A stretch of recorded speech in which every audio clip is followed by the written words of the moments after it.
The Game of Life and How to Play It by Florence Scovel Shinn. Chapter 3, The Power of the Word. By thy words thou shalt be justified, and by thy words thou shalt be condemned. A person knowing the power of the word becomes very careful of his conversation. He has only to watch the reaction of his words to know that they do not return void. Through his spoken word, man is continually making laws for himself. I knew a man who said, "I always miss a car. It invariably pulls out just as I arrive." His daughter said, "I always catch a car. It's sure to come just as I get there." This occurred for years. Each had made a separate law for himself, one of failure, one of success. This is the psychology of superstitions. The horseshoe or rabbit's foot contains no power, but man's spoken word and belief that it will bring him good luck creates expectancy in the subconscious mind and attracts a lucky situation. I find, however, this will not work when a man has advanced spiritually and knows a higher law.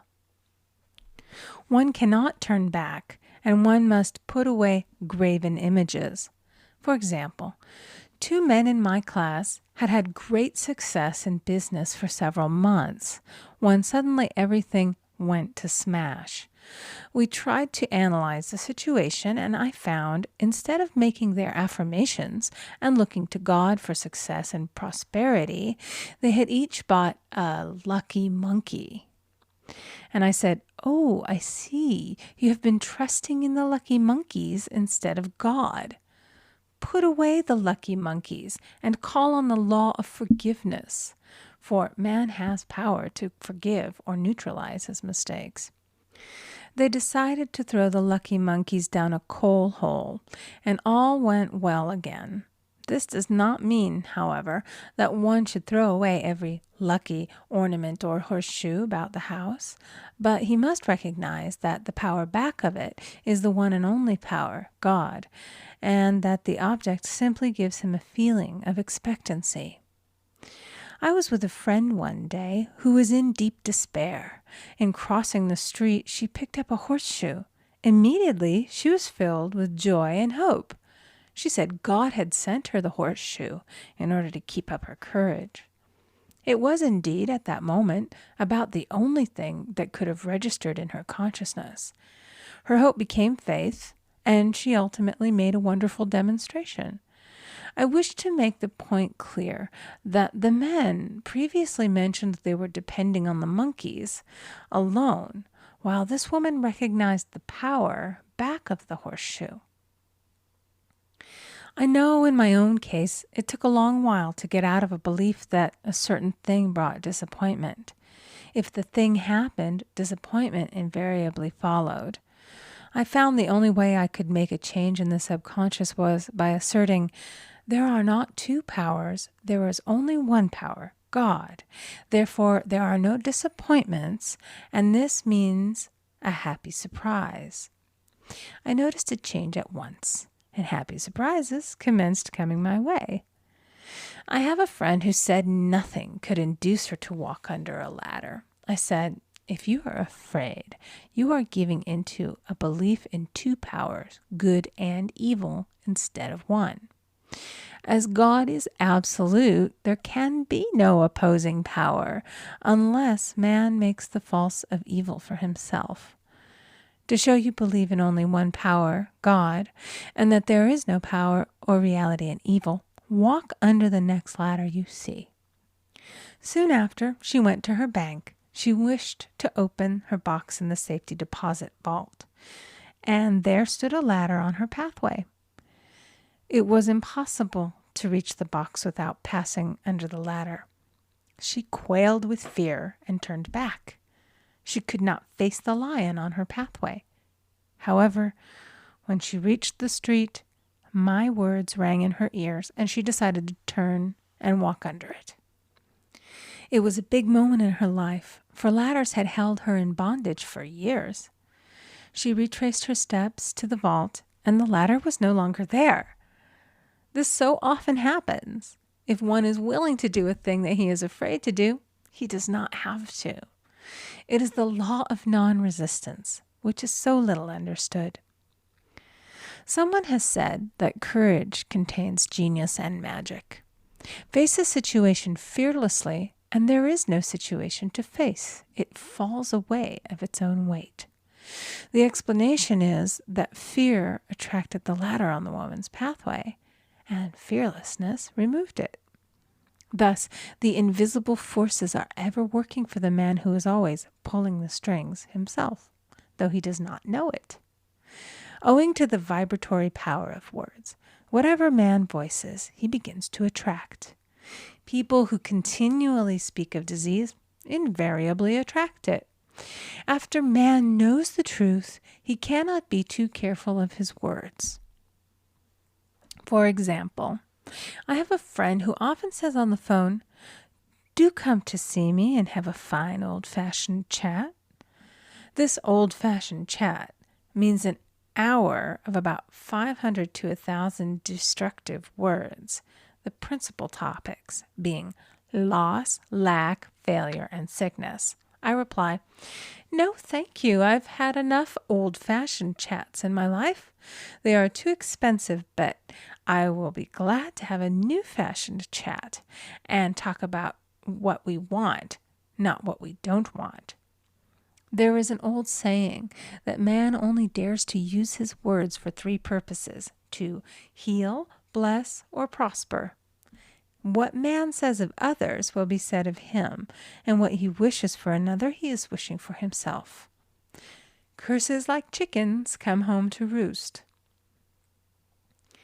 If a man wishes someone bad luck, he is sure to attract bad luck himself. If he wishes to aid someone to success, he is wishing and aiding himself to success.